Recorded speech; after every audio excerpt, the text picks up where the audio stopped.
Hiccups in newborns can be surprisingly persistent, causing distress to both babies and parents.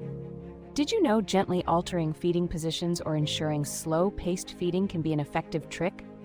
Consider sitting the baby slightly upright during feeding to reduce air intake. Another uncommon solution is to offer a pacifier post-feeding for soothing diaphragm spasms.